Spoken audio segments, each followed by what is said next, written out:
bus ng Taiwan. So ayan po yung bus ng Taiwan guys. Ganyan po, maluwag. Tapos dito naman sa likod,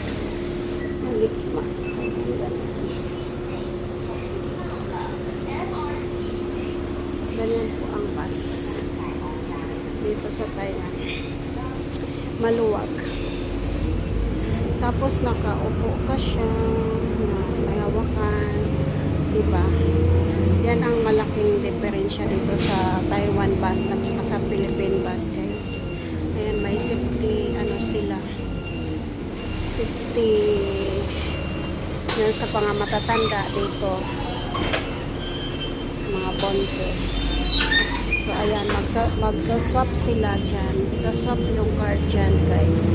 Itong card na to isaswap dyan sa ano dyan. O diba, ang luwag ng bus, hindi katulad sa Pilipinas na siksikan.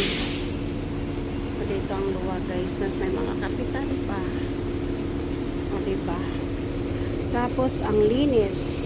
Tingnan nyo guys, wala kang makikitang marumi o kalat.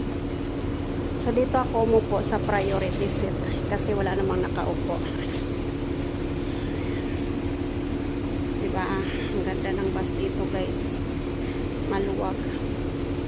Tsaka on time talaga sila guys. Pag anong oras ang daan, ganun lang talaga ang daan nila.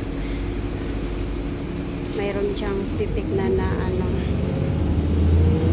na bus stop. Pagdating mo sa bus stop, mayroon ang makikita na ano guys, time kung anong bus ang dumating, anong bus ang parating. So thanks for watching guys. Have a nice day everyone. God bless. Bye.